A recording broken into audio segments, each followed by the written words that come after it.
presentaciones. Imagínense que tenemos una familia, tenemos a una señora, una hermana que se llama Noemí. Ya no tenemos la edad precisa de esta hermana querida. Y del otro lado tenemos a un hombre que se llama Elimelech, todo un caballero, con 2 hijos. Es una familia que está en su país, en su ciudad, están en Belén. Viven allí, pues como toda familia en nuestros países de origen. Está el hermano Elimelech, está Ruth y tiene 2 muchachos, Malión y Kelión. Y esta familia de 4 comienza una situación difícil en su país y tiene que emigrar. Yo creo que esta es la historia de los inmigrantes. Esta es la novela bíblica de los inmigrantes, pero una historia real, de todos los que estamos fuera de nuestro país. Ahora, yo le voy a dar una interpretación a este texto, la que considero apropiada. Y hay muchas formas de verlo, pero hoy le quiero invitar a que lo veamos también con ojos de inmigrantes, los que estamos fuera de nuestro país. Ahora, porque es muy fácil juzgar a las familias cuando toman decisiones. Entonces decir, bueno, lo que le va a pasar a Noemí y a Ruth, le va a pasar porque hicieron esto y esto y aquello. Somos muy fáciles para etiquetar. Ahora yo quiero mostrarles con los lentes bíblicos qué pasó con esta familia.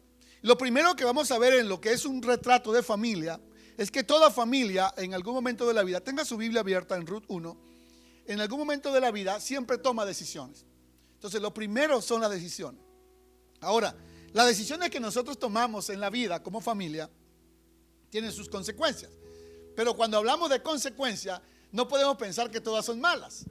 Pudiéramos decir, tienen consecuencias negativas, pero tienen también resultados favorables. Ahora, no podemos pensar y culpar que lo que vamos a ver ahora fue por culpa de que tomaron una mala decisión, porque es lo más rápido. Vamos a mirar, dice que Elimelech murió. Es decir, Elimelech, marido de Noemí, murió. Y eso no fue fácil. Si hay algo que pega duro es la muerte. O sea, que imagínense ustedes, todos los que estamos acá, con la excepción de algunos hermanos que son de acá, de este hermoso país. Por cierto, quisiera hacer algo, no todos los domingos, pero sí cada vez que podamos, que abramos nuestras manos. Abramos nuestras manos y digamos, gracias Señor por este hermoso país que nos ha recibido. Gracias Señor por este hermoso país, su gente, sus costumbres, su pueblo que nos ha recibido, que nos han recibido, Señor. Bendecimos esta tierra, bendecimos esta nación. Te damos gracias porque nos han recibido en el nombre de Jesús. Si hay algo que uno debe aprender a cuidar es no hablar mal de la tierra que nos ha recibido. Y a veces es tan fácil hablar hasta mal de la gente que nos ha recibido. Ahora, murió Elimelech. Ahora, ¿cuál fue la decisión que ellos tomaron? La decisión que ellos tomaron era que estaban en Belén, exactamente en la ciudad donde ellos vivían. Ellos estaban ahí, había hambre, había necesidad, una situación que normalmente pasaba cada tiempo. Habían periodos en esos pueblos en ese entonces, habían periodos de hambres tremendas que podían pasar 3 años, 1 año, 2 años, meses. Había hambre, había escasez. Y todo padre, todo hombre, líder de familia que ve a su familia que está pasando necesidad y que está pasando una situación difícil, es común, es normal y es ético y lógico que tome una decisión. Como padre me identifico con Elimelech. Él dice, yo no voy a dejar que mi esposa se muera de hambre y que mis hijos se mueran de hambre en mi país. Yo tengo que hacer algo a favor de mi familia. Entonces, por eso cuando hablo de las decisiones, no podemos ser ligeros a decir que el problema por el cual Elimelech se murió fue porque tomaron la decisión de dejar su país e irse a otro país a buscar una mejor vida. Sería, a mi manera de ver, una irresponsabilidad interpretar el texto bíblico así. Ahora, quiero explicar algo también de fondo. Belén o Judá de Belén, donde estaban ellos, la ciudad donde ellos se encontraban, estaba cerca de Moab. A unos 75 kilómetros estaban ellos. Belén de Judá, a unos 75 kilómetros.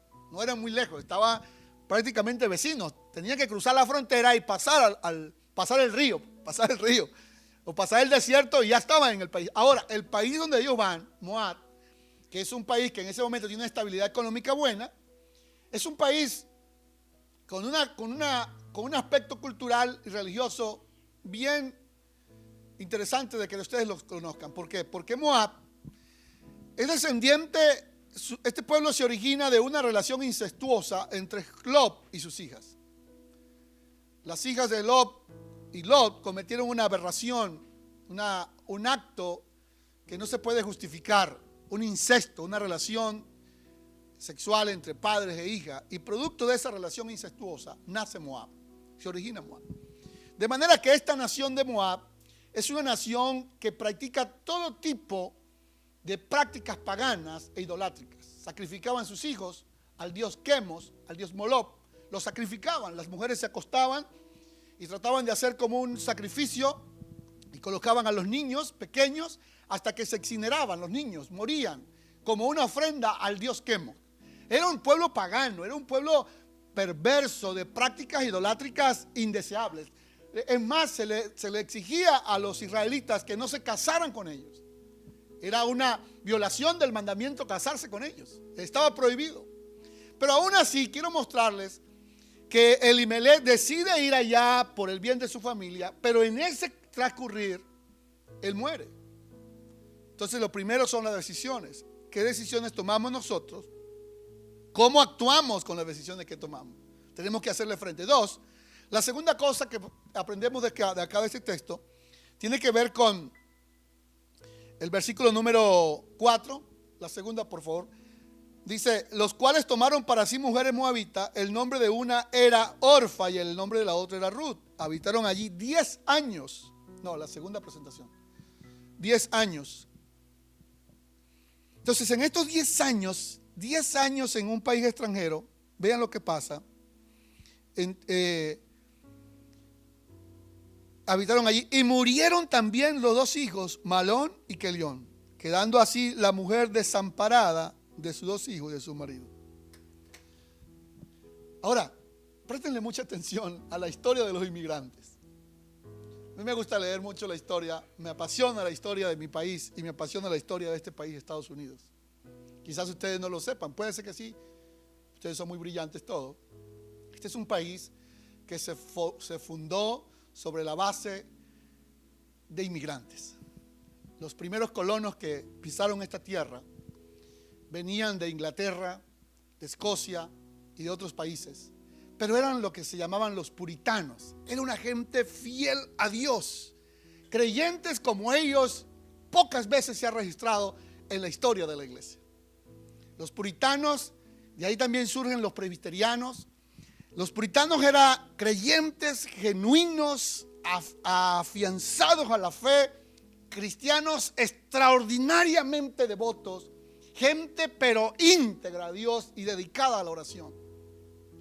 Los que fundaron, por ejemplo, estados como Pensilvania, estados como Filadelfia, otros estados de esta nación, los primeros estados que se fundaron fueron plantados por creyentes genuinos. Por eso cuando usted visita lugares como Filadelfia o Pensilvania, y aquí en cualquier ciudad usted consigue nombres del pueblo y de ciudades, nombres bíblicos. Y esa no es una casualidad. Alaban a Dios conmigo. Quiero que se animen conmigo como estoy yo animado hoy. Porque les voy a explicar hoy algo que les va a quitar un poco la venda de los ojos a ustedes y a mí, de cómo los inmigrantes nos comportamos en el país donde vamos. Tenemos a una mujer que se llama Noemí, que su esposo muere después que cruzan la frontera, y después que se casan sus dos hijos, se mueren sus dos hijos y queda ella sola con las dos nueras. Una inmigrante en un país pagano que viene huyendo del hambre y ahora la encuentra la muerte. Esto se llama el desamparo. ¿Cómo como inmigrantes nosotros, como familia de inmigrantes, bregamos con el desamparo? Bregamos con la pérdida, con el dolor, con dejar a nuestra familia en nuestro país de origen, encontrarnos ahora por 10 años en otro país. ¿Cómo reaccionamos como creyentes? Y aquí es donde está el punto central que quisiera llamar su atención tremendamente. ¿Cómo esta mujer Noemí me hace recordar, o los puritanos me hacen recordar a Noemí más bien, no Noemí a los puritanos? Los puritanos que llegaron acá a estas colonias y se asentaron acá en lo que hoy día es Filadelfia, Pensilvania y otras partes. Gente con una pasión y una devoción a Dios. uno de los países económicamente prósperos, ha sido este país, como lo es Suiza. ¿Y por qué lo es? Porque los primeros, los que fundaron estas naciones, tenían un temor reverente a Dios. Suiza, por ejemplo, usted casi no escucha noticias negativas de Suiza. Es un país estable tan económicamente. Por supuesto que han perdido el norte en algún momento de la vida, pero son naciones que comenzaron. Suiza, por ejemplo, fue fundada sobre los fundamentos de uno de los reformadores llamado Juan Calvino, que enseñaba la justicia, la ética, enseñaba lo que es el temor a Dios. Gente que aprendió a temer a Dios. Y esta nación, los primeros padres de esta iglesia que envió misioneros a todas partes del mundo, una nación amante de Dios. Demos alabanzas al Señor por eso. Alaben a Dios. Con más ganas, alabemos a Dios. Muchos de nosotros que estamos aquí hoy fuimos evangelizados y alcanzados por misioneros americanos que dejaron este país y fueron a nuestros países a predicarnos del Señor. Casi en todos los países de Hispanoamérica, de Latinoamérica. Ahora, como inmigrante, ¿cómo enfrenta Noemí el desamparo? Quiero que vea que es lo tercero que vamos a ver. El desamparo, el abandono o la muerte, usted tiene dos opciones en la vida. Ante toda crisis, cualquiera que sea, usted tiene dos opciones en la vida. Dejarse sumergir por eso o levantarse. Hay solamente dos caminos ante cualquier adversidad en la vida. Como iglesia, digo lo que voy a decir con respeto, con temor y temblor. Dentro de mi corazón a veces hay como una fibra que siente un poco de pensar y pesar por ver lo que está pasando a nivel mundial con la iglesia. Llevamos más de 6 meses o 8 meses donde la iglesia está en silencio. En muchos países y ciudades la iglesia no se puede reunir. Ahora, nosotros que pudiéndonos reunir, muchos no eligen reunirse. Toman la decisión de continuar en sus casas y la respetamos. Pero algo tiene que pasar, hermanos queridos. Hay que accionar. Hay que accionar. Y esto es lo interesante de esta mujer. Oigan bien, Noemí está en un lugar de Moab, un pueblo producto de un incesto familiar, una nación pagana que sacrifican sus hijos a Dios, los sacrifican sus hijos a Dios. Y esta mujer hace lo tercero, y es que ella ante el desamparo y ante la muerte no se hunde y no se entrega y no se resigna. ¿Qué es lo que puede estar pasando hoy día? Nada peor para los creyentes que se resignen. Vamos a esperar si esto cambia en 6 meses y entonces ahí sí comenzamos a compartir el evangelio del Señor. Vamos a esperar que esto cambie, que pase la pandemia para ahí sí. No hay que esperar nada, iglesia amada. Alaben a Dios conmigo. No hay que esperar nada. ¿Cuándo vas a esperar tú? ¿Cuánto? Los que me ven en casa, ¿cuánto vas a esperar tú? ¿Qué vas a esperar? ¿Que los vientos soplen a tu favor? Yo miro a esta mujer y digo, qué coraje tenía Noemí. Cruzan el desierto, pasan el río, llegan al país para cambiar su condición, su esposo se muere y sus hijos se casan y se mueren los 2 hijos. Esta mujer tenía un guáramo terrible, se levantó y es lo tercero. Primero, decisiones, es la primera fotografía en tu familia. La segunda fotografía en tu casa es cómo enfrentamos el desamparo. La muerte, el dolor, la pérdida, los retos, las enfermedades, las pandemias. Lo tercero es la acción. ¿Qué hizo esta mujer? Y quiero que lo leas en voz alta. Dice el versículo número 6. Entonces se levantó con sus nueras. ¿Alguien lo puede leer conmigo en voz alta? Diga, entonces se levantó con sus nueras y regresó de los campos de Moab, porque oyó en el campo de Moab que Jehová había visitado a su pueblo para darles pan. Impresionante la teología, el coraje de esta mujer, estando en un pueblo perverso. Y aquí quiero llamar su atención a todos, de manera muy especial a todos. Accionar. El dolor tocó mi puerta, la crisis tocó el mundo, pero no nos podemos quedar de brazos cruzados. Como iglesia tenemos que seguir avanzando. Como familia tenemos que seguir avanzando en todos los campos que Dios nos abra. El ejemplo nos lo da esta inmigrante que está en un país que no es el de ella, se queda sin familia, ahora se queda con las dos nueras. ¿Y saben qué es difícil? Mi esposa está preparando una reflexión sobre esto. ¿Saben qué sería difícil? Una suegra poder bregar con dos nueras. Y lo mejor es que las suegras se la lleven bien con las nueras y las nueras con la suegra y con el suegro sería lo ideal. Pero aquí vemos un ejemplo de una suegra brillante, pero también vemos el ejemplo de dos nueras brillantes. Decisiones, acción. ¿Qué acciona ella?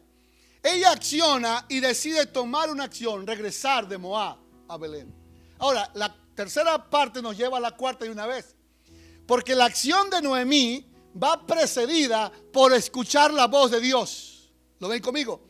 La acción de Noemí va precedida por escuchar la voz de Dios. Que el Señor nos ayude y usted grite amén y de palmas al Señor.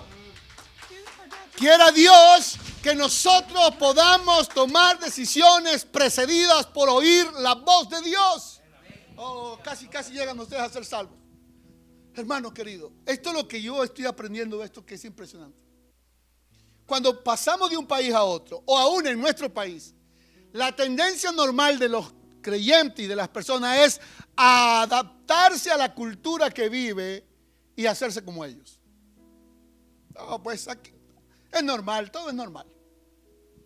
Vivir una vida liviana es normal. Lo que es ético y lo que es correcto lo hacemos normal. ¿Por qué? ¿Por qué lo hacemos normal? Bueno, porque eso es lo que practica el pueblo. Pero levante conmigo su mano derecha y diga conmigo, pero Noemí no fue así. A ver, con ganas diga, Noemí no fue así. Noemí no cambió sus convicciones. Noemí no cambió sus creencias. Noemí no cambió sus prácticas. Ella fue firme en el país que le tocó vivir 10 años sin cambiar sus convicciones. Yo me sorprendo de muchos creyentes que vienen a estas naciones y después que pasan y están bien, ya se olvidan de Dios. Ven a Dios como, no como lo veían en su país, con esa pasión, con esa entrega, con ese fuego. ¿Qué pasó? Algo lo absorbió. Leí la historia de John Wesley, que me gustó mucho. Uno de los padres de la iglesia metodista. Y uno de los grandes instrumentos de Dios para lo que fue uno de los mayores avivamientos. John Wesley había creído al Señor y era cristiano como muchos de nosotros y quiso venir en un viaje para aprender y evangelizar a los colonos que estaban aquí, a los puritanos. Y en su experiencia, en una de sus experiencias, sopló tan fuerte la brisa, el viento sobre su barco y tenía tanto temor y tanto miedo que pensó que iría a morir. Y John Wesley le preguntó a uno de los líderes puritanos que estaba ahí, se supone que a los que él venía a evangelizar, y le dijo, ¿por qué te veo tan tranquilo a ti? Yo estoy a punto de morirme en esta barca. Y él dijo, debe ser tú, porque yo estoy muy tranquilo y muy confiado. ¿Y eso por qué? Porque yo estoy claro y convencido en quién he creído. Este viento y esta tempestad puede acabar con el barco, puede acabar conmigo, pero no va a acabar con mi alma. Mi fe y mi convicción está plenamente en Dios. Aleluya. Y el que venía a evangelizar salió evangelizado. El que venía a ser misionero salió como misionero convertido. Regresó a Inglaterra de nuevo para comenzar su vida cristiana de nuevo. Me temo que muchos creyentes de nuestra iglesia, de nuestra ciudad, están siendo absortos por la cultura que vivimos. No por la cultura de los primeros americanos o de los americanos que son apasionados por Dios, sino la cultura liviana de tantas mezclas, y no solamente en Estados Unidos, en cualquier país donde vayan nuestros inmigrantes. ¿Qué hizo ella? Escuchó la voz de Dios. Digamos conmigo, Señor, yo quiero escuchar tu voz. Ahora, 10 años de dolor, de tragedia, de pérdida, de todo lo malo. Ella tenía su oído afinado para escuchar la voz de Dios. Alguien puede gritar conmigo, ¡aleluya! Una de las cosas que me gusta hacer y que lo acabo de hacer esta semana es apartarme a un lugar por una semana. Y tengo que ponerme de acuerdo con mi esposa para el otro año porque a ella le gusta también salir. Y eso está bien, pero a mí me gusta ir y encerrarme en ese lugar. Es un lugar donde puedo apartarme para escuchar la voz de Dios. Solo ir a una tienda a comprar comida para comer los 8 o 6 días o 7 días. Pero es un lugar para estar quieto y poder escuchar la voz de Dios. Si hay algo que tú necesitas y yo aprender es a escuchar la voz de Dios. ¿Cómo yo, Noemí, que en Belén Dios había visitado la ciudad? Alguien grita conmigo, aleluya. Necesitamos que la gente de Indianápolis sepa que Dios ha visitado este lugar. Y para que Dios visite este lugar se necesitan mujeres como Noemí, hombres como Noemí. Que estén atentos a escuchar la voz de Dios, no escuchar la voz del dolor, de la tragedia, de todo lo que usted escucha que se enferma. Yo creo que no había internet, pero Noemí, me imagino que todos los días le llegaban malas noticias. Pero ella eligió escuchar la voz de Dios. Y cuando escuchó la voz de Dios, la que ella escuchó fue: allá en mi tierra el Señor ha visitado mi tierra. Dígalo conmigo en voz alta. Escucho que Dios ha visitado mi tierra. Escucho que Dios ha visitado mi tierra. Esto nos lleva al paso siguiente. Salió pues del lugar donde había estado, y con ella sus 2 nueras, y comenzaron a caminar para volverse a la tierra, la siguiente, volverse a la tierra de Judá. Y Noemí dijo a sus 2 nueras: vuélvense cada una a la casa de su madre. Jehová haga con vosotras misericordia, como le habéis hecho con los muertos y conmigo. Y creo que le fije mucho su atención a esto, como habla esta mujer. Os conceda Jehová que halléis descanso, cada una en casa de su marido. Luego las besó y ellas alzaron su voz y lloraron. Y le dijeron: ciertamente nosotros iremos contigo a tu pueblo. Aquí es la primera vez que las 2 nueras hablan con el deseo de ir con su suegra al pueblo de ella. Noemí respondió: vuélvense, hijas mías, ¿para qué habéis de ir conmigo? ¿Tengo yo más hijos en mi vientre que pueda darle como maridos? Vuélvense, hija mía, váyanse, porque yo ya soy vieja para tener marido. Y aunque tuviese marido, esperanza tengo, y esta noche estuviese con mi marido, y aún diese a luz hijos, ¿habían ustedes de esperar hasta que esos muchachos crezcan? ¿Tendría que quedarse sin casar por amor a ellos? Hijas mías, ¿qué mayor amargura tengo yo que vosotras? Pues la mano de Jehová ha salido contra mí. Y ellas alzaron su voz y lloraron. Esto es la cuarta cosa importante de hoy, o la quinta.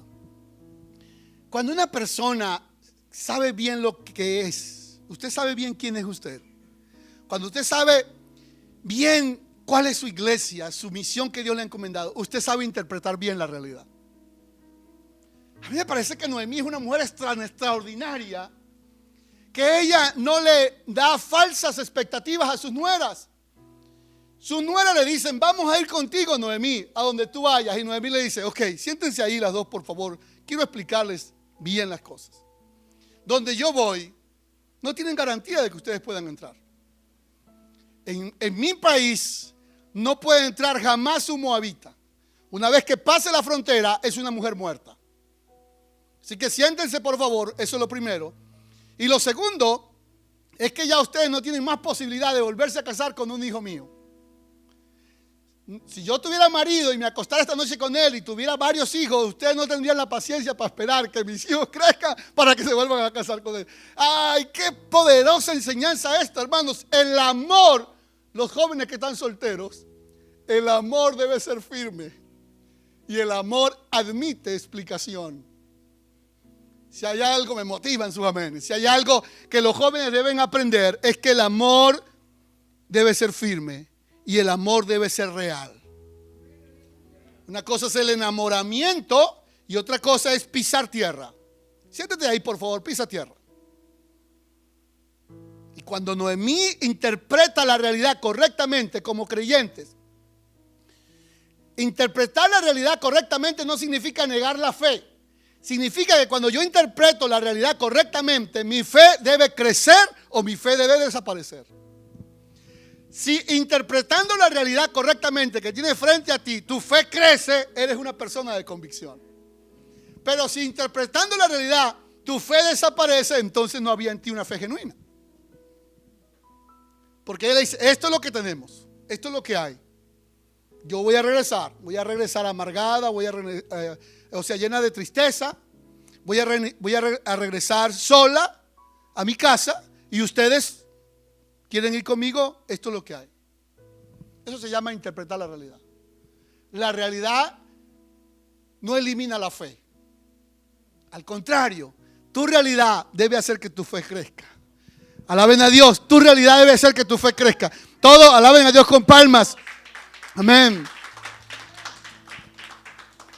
Cuando me preguntan algunos jóvenes, pastor, ¿cómo hizo usted para casarse? ¿Tenía dinero? No tenía nada. Mi suegro miró a mi esposa varias veces, que era una jovencita muy chica, y recuerdo, ella le dijo a él, todavía tienes tiempo de decir que no.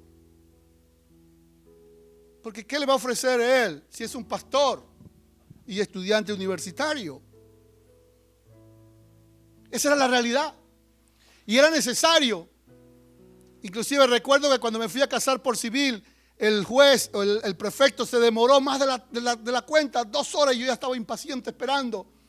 Y impaciente esperando abajo y esperando al prefecto que llegara para casarme. Y cuando llegó el prefecto, como sonriente, me dijo, todavía estás a tiempo.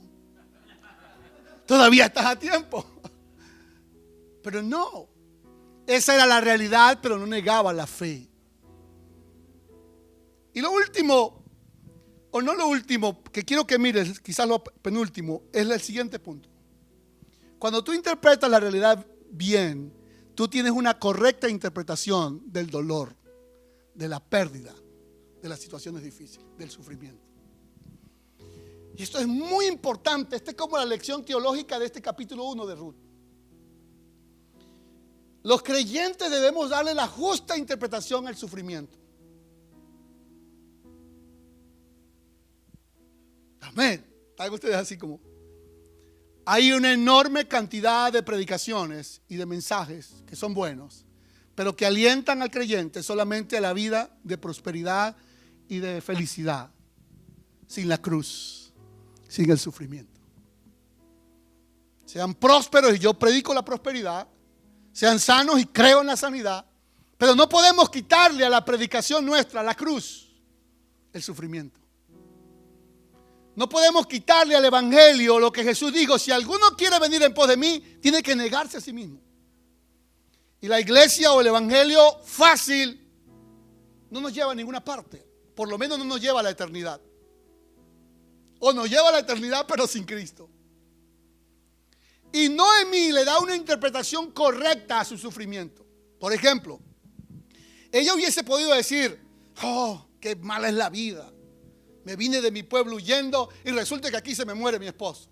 Oh, qué desgraciada es la vida. Me vine huyendo y ahora mis hijos, que eran mi esperanza, se mueren los dos. Hubiese sido una mujer que se convierte en amargada, maldiciente e hiriente y contamina a todo el mundo. Pero ella hace algo tremendo, que es que ella le adosa lo que pasa a Dios. Y ella dice: Dios, él dice, la mano de Jehová ha salido contra mí. En otras palabras, si ustedes lo ven más adelante, en el capítulo 1 terminando, en el versículo 21, dice: no me llame Mara, porque en grande amargura me ha puesto el Todopoderoso. Yo me fui llena, pero Jehová me ha vuelto con las manos vacías. El Todopoderoso me ha afligido. ¿Qué interpretación profunda de lo que se conoce como la teodicea, o lo que es la explicación de las cosas que nos pasan duras en la vida? ¿Cómo explica el creyente lo duro que le pasa en la vida? Maldice a otros.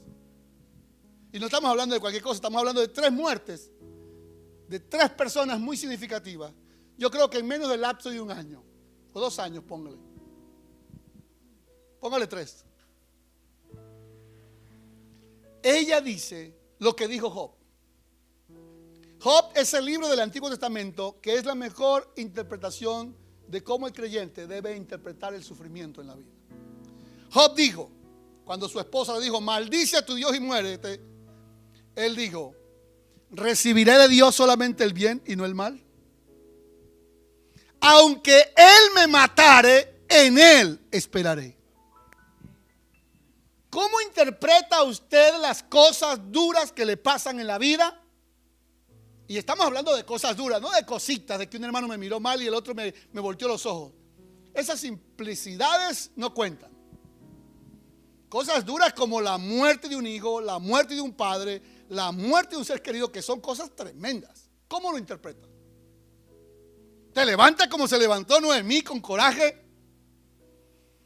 Y dice, lo que me ha pasado a mí, y esta es la teología de Ruth, entender como creyentes, esta no es una novela, entender como creyentes que Dios es soberano. Alguien grita amén.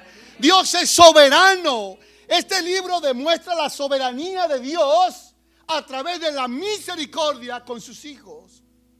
Noemí nos enseña a nosotros que Dios sigue siendo soberano y que en la soberanía de Dios la muerte también entra como parte del plan redentor de Dios. El dolor, pero que Dios está en la línea de tiempo y en el guión perfecto. Él sabe, como dice la canción, Él sabe lo que vendrá. Dios sabe lo que vendrá. A mí me impresiona Noemí. Sí, es verdad, estoy afligida, estoy amargada, estoy triste, he perdido a mis seres queridos, pero nadie tiene la culpa de eso, dice ella, nadie tiene la culpa de eso. Y si a alguien yo puedo decir que tiene control de eso o la culpa de eso, en todo caso sea Dios. En otras palabras, si yo tengo que arreglar problemas con alguien, lo voy a arreglar con Dios. Alguien grita aleluya. Lo voy a arreglar con Dios. Acompáñenme con música arriba, muchachos. Lo voy a arreglar con Dios. Si yo tengo que arreglar algún problema en la vida, lo voy a arreglar con Dios. Y esto me hace recordar las enseñanzas que hemos visto. Yo te animo a que escuches las enseñanzas que hemos predicado. Puedes ir a nuestro canal de YouTube y escucharlas. ¿Sabes por qué? Porque esto me hace recordar a Jacob cuando peleó con Dios. Noemí está peleando con Dios de otra manera.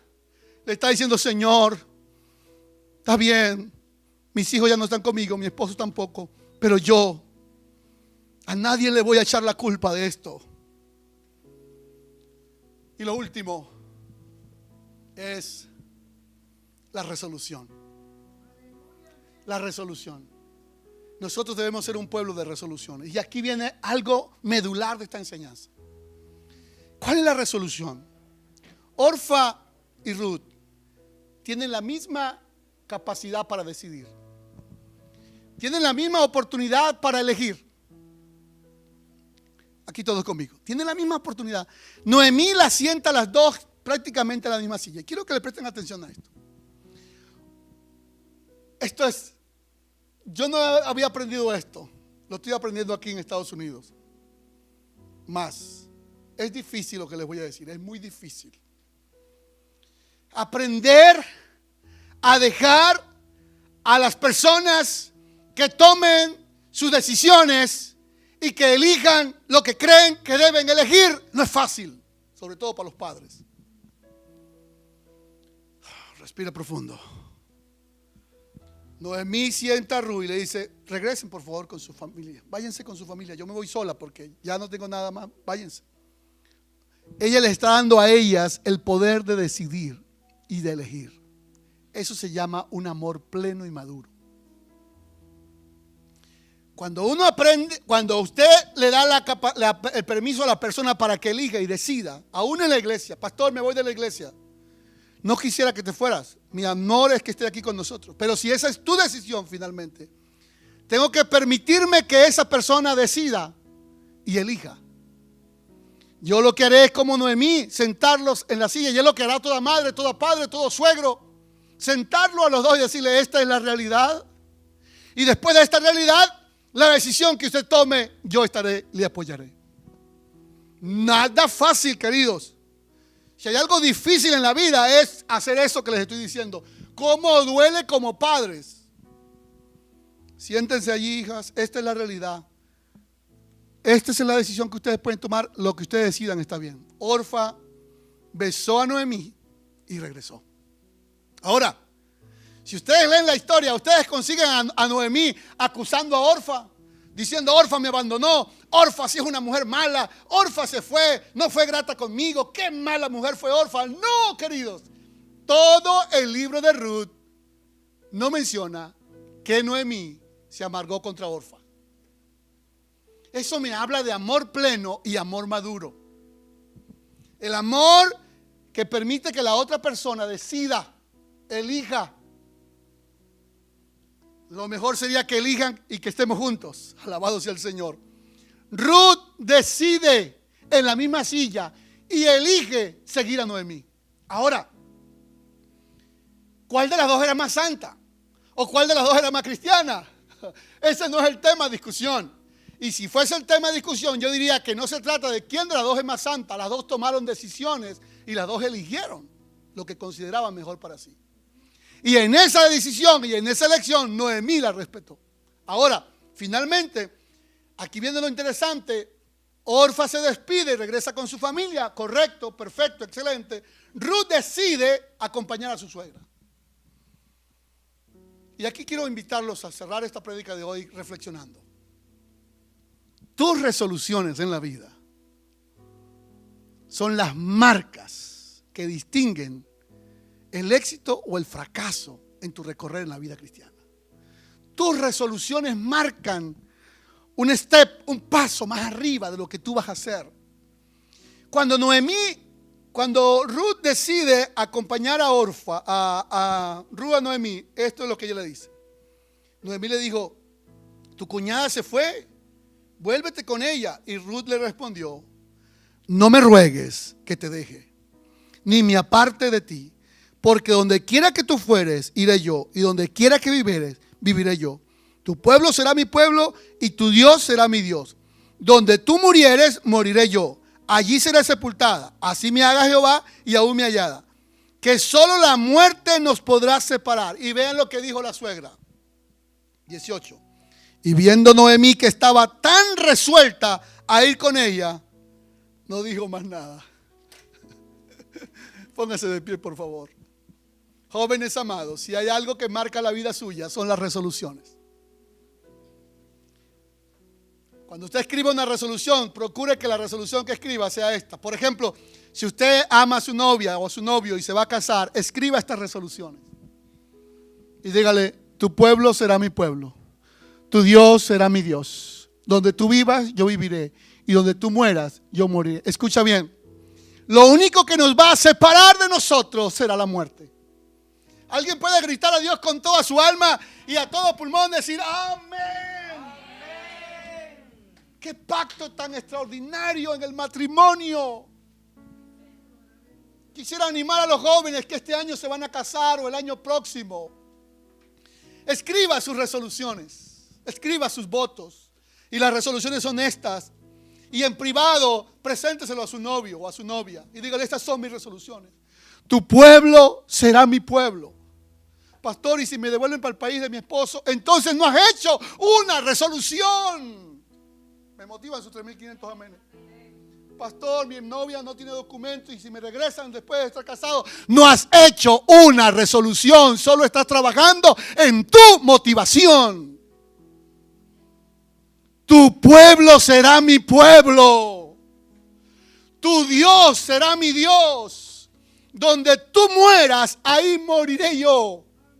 Solo la muerte hará separación entre tú y yo. ¡Qué pacto tan tremendo! Este debe ser el pacto del creyente. Como cristiano, como iglesia, mi corazón arde de ver tantos creyentes pasivos. Tiendo a veces a desesperarme. Lo que debería decirle uno a Cristo es: solo la muerte, y con Cristo ni la muerte me separa. Pablo dijo en Romanos: ni lo alto, ni lo profundo, ni ninguna otra cosa creada me podrá separar del amor de Cristo. Ni la muerte me podrá separar. Si hay algo que nos puede separar a nosotros, es la muerte, pero de Cristo nada nos hará separar. Oh Jesús, acompáñenme con música, muchachos. Siempre que alguien está predicando debe haber música.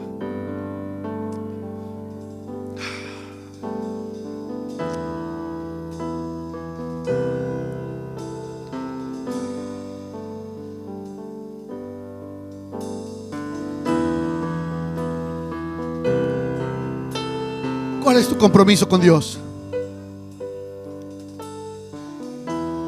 ¿Cuál es tu compromiso con tu esposa, con tu esposo? Si la muerte los separó, levántate, levántate. Noemí se levantó y siguió. Hoy quiero decirles que Dios tiene el control de nuestra vida, de nuestra historia. Él es soberano. Él es soberano. Él sabe lo que vendrá después de esto. Él sabe lo que pasará con la pandemia que estamos viviendo. Él sabe lo que pasará con la iglesia. Él sabe lo que pasará contigo. Dios es soberano. Levántate hoy. Levántate ahí en casa y toma una resolución. Escríbela. Una resolución con tu esposa, con tu esposo, con tus padres, con tus pastores, con tus líderes, con tu iglesia, con tu pareja. Una resolución que nada la quebrante. Que nada la quebrante. Nada quebrante esa resolución. Nada la rompa. Padre, hoy venimos delante de ti. Oren conmigo todos y díganle: Señor, he venido delante de ti. Hoy he escuchado tu palabra. La he escuchado con temor reverente. La he oído con temor reverente, Señor. Y he aprendido de Noemí una lección tremenda. He aprendido a ser una persona de una fe inquebrantable. Una persona, Señor, de una fe que jamás será rota. Y que no le echaremos la culpa a los demás de lo que nos pasa. Y si hay algún problema en nuestra vida, lo resolveremos contigo, Señor. Alguien puede levantar su mano y decir: Señor, mis luchas, mis problemas, los hablaré contigo, los resolveré contigo, Señor. Tú eres soberano. Tú eres soberano, Señor. Tú eres soberano, Dios. Tú nunca pierdes el control de lo que vendrá. Denle palmas al Señor, denle alabanzas a Dios, denle alabanzas al Señor. Alaben a Dios en casa, den alabanzas a Dios ahí en casa. Alaben a Dios, exalten al Dios soberano, exalten al Dios soberano. Señor, no sé lo que va a pasar en los próximos días, en los próximos años, pero yo sé que tú eres soberano. Yo sé que tú eres soberano, Señor. Yo sé que tú eres soberano. El futuro nos asusta, pero en ti confiamos, Señor. En ti confiamos, Jesús. Aleluya.